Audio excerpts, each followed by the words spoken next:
men's physique, Mr. Jeremybuendia. Hi Jeremy, how are you? I'm doing great, man. Thanks for having me. And how are your hamstring right now? My hamstring's doing a little bit better. I actually trained it for the first time a few days ago. Okay. It's unfortunate because I was training my legs real hard for this event, and I ended up pulling it really bad a few weeks ago. Yeah, I am following you. So, okay Jeremy, this is the second time you are in India right now. Yeah. And how's the experience till now? It's amazing. I mean, my first trip to Mumbai last year was a blessing, I think. With blessing, yeah. He came out. It was one of the most amazing experiences I've had.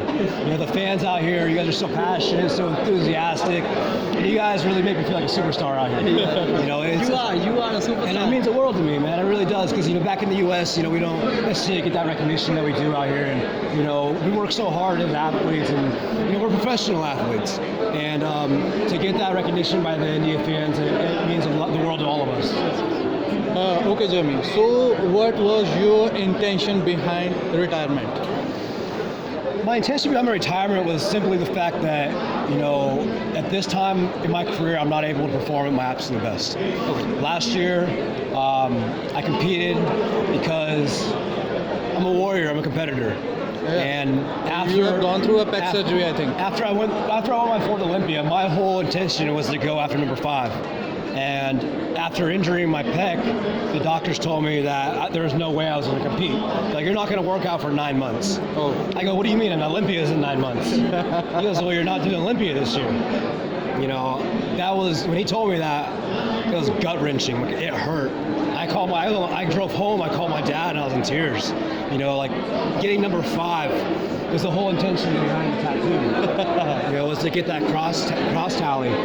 And when I was training for the Olympia last year, it was the first time that I didn't have the joy of because I think your dad was also not with you that time in this prep. A lot of it has to come down to my relationship with my dad and whatnot. And, you know, my father is a very big influence in my life. And whenever I have him there, he pushed you through the limits, man. He's a warrior. My dad is my X factor. Yeah. You know, he's the one that when he's there, I don't lose. Yeah. And you know, training for Olympia last year was painful.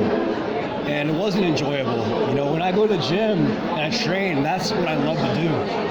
And my love was taken away from me because I had to deal with the pain every single time I stepped from the gym. Before I went to the gym, I knew I was going to be going through pain. I wasn't going to be able to go in the gym and have a great pump. It was going to be me battling the injury. Yeah. And I fought. I went in, I battled every single day. I endured the pain. And I transformed my physique. And in all honesty, you guys, a week out from Olympia last year, I was at my all-time best. Yeah. I was, because you are, I think, you have gained something. I was bigger, I was harder, and when I left my house to drive to Vegas, I had every intention of winning the Olympia. I knew I was going to win. So when I was preparing, you know, when I got to Las Vegas, you know, we go into peak week and you start making adjustments, you start manipulating your water, your carbohydrates, your salt. You know, we made some wrong decisions and my body ended up going backwards. And, you know, it was those last 3 days that, you know, we didn't nail my peak. I was my best on Wednesday before Olympia. I did a photo shoot and everybody was like, whoa. And then Thursday I woke up, I was a little bit flatter, a little bit smaller. On Friday I woke up, I'm like, oh man, there was nothing I can do to get my physique back. I pulled my water back too soon. I kept eating, nothing was happening. You know, and at that point in time, it was just, you know, I knew that something was off. Usually when I go backstage at Olympia, people are coming up to me like, man, you look amazing, you're gonna win. Yeah. Every year that's happened. I take my shirt off and everybody's like, whoa. This year it wasn't like that. I took my shirt off, I saw Brandon walk by and I'm like, whoa, he looks good. So that was the first time I've been backstage at Olympia where I'm like, I knew something was off, you know? And it was hard for me to swallow that and to process that, but at the same time, like, you know, everything happens for a reason. Yeah. You know, and I knew that there was a lesson that was being taught. Yeah. You know, you win some, you lose some. I hadn't lost before. Yeah. So that whole experience was completely new to me. Because I have seen the day after the Olympia, you were pumped up, man. You was pumped up. I wasn't disappointed because, you know, I just missing the peak. I missed the peak, but, you know, I try to turn that negative into a positive. You know, what positive can I pull from a loss? You know, understanding that pain, going through it, enduring a loss like a champion. You know, handling yourself graciously. You know, that alone, I think, showed people my character a lot of being able not only to handle a win as a champion, but to be able to handle a loss as a champion. And that's just as equally as important. You know, we're all competitors. We're all working hard. You can't discredit anybody on that stage. We're all great. You know, and some days your day, and some days it's not. And it's anybody, it's life. Any it's given life. day. It's life. You know, if I were to compete against Brandon at the pool party the day after, I could have won. But it wasn't. That day doesn't matter. The day that matters is the day that you show up on stage. And I wasn't the best man that day. And you know, for me to step back and to recognize that and say that, you know, that was a growing point in my life. So that's what, you know, in every situation, good or bad, it's a lesson, and that's life. It's a lesson. And that's life. And so it's how you interpret it. One of my favorite questions. For my favorite person, Mr. Hani Rambod. How Hani shaped your career personally and professionally? You know, we had a long personal relationship, me and Hani. You know, I learned a lot from that man. You know, early on in my career, you know, I listened to him wholeheartedly in a lot of things, and you know, we've been through it, you know, good and bad, and I owe Hani a lot of things, and you know, I also don't want to discredit my own efforts. You know, Hani Rambod didn't make me. We did it together. So, you know, you did it together. It was a team effort. It was a team effort, 100%. From the beginning, Evogen was a team effort. It was. It was the result of a team effort of both of you. Absolutely. And you know, times change, things change, and people change. So, you know, tell us something about your partnership with Steel Supplements. It's new. Right now, it's new.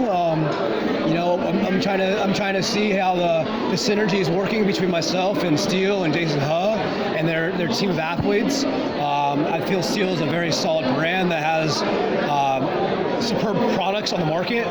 Very aggressive products for people that are serious about bodybuilding.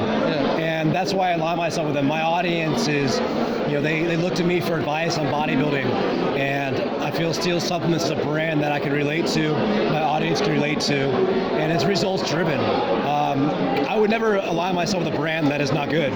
Even if I'm not with Evogen, I'm not going to say Evogen's not good. Evogen's one of the elite brands. They have great products, and that's why I was with them for so long.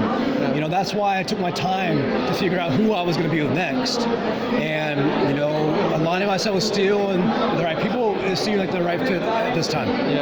Because it was a long time before you switched the companies, so it's the time you need to think about. There's a lot of thinking. I talked to a lot of various companies. I had a lot of offers on the table. You know, and it's a matter of what is best for my branding at that time. Who aligns with me the best? And one thing related to the athletes. From the beginning, I have seen you are a big advocate of fasted cardio. And please tell our audience what is the role of fasted cardio in bodybuilding, men's physique, and all other divisions. Because right now, many athletes, I have seen many athletes who underestimate the importance of cardio. My first thing about fasted cardio is I do it year round. The reason being, it's the first thing I do in the morning. And the first thing I do in the morning is something productive, something that's going to wake me up and it's going to start my day off right.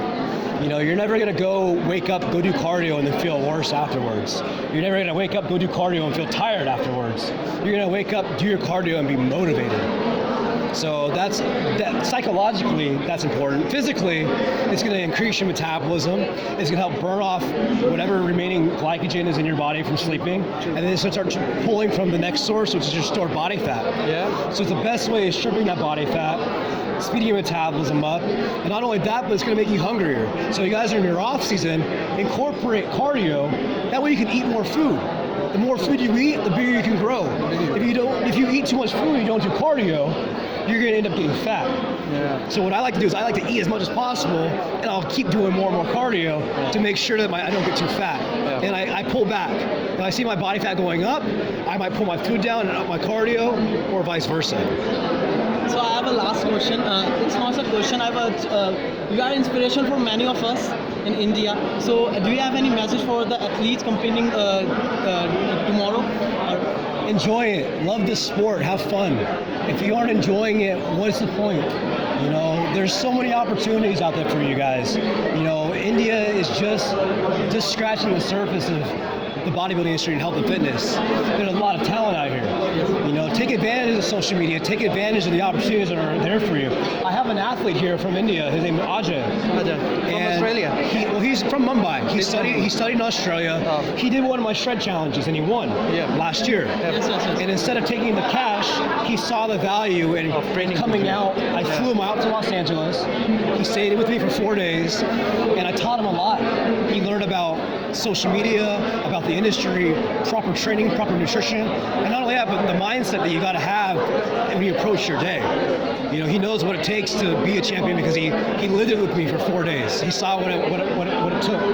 You know, and now look at him. You know, this is a normal, average guy from Mumbai that took a risk, he utilized social media, and got noticed by me.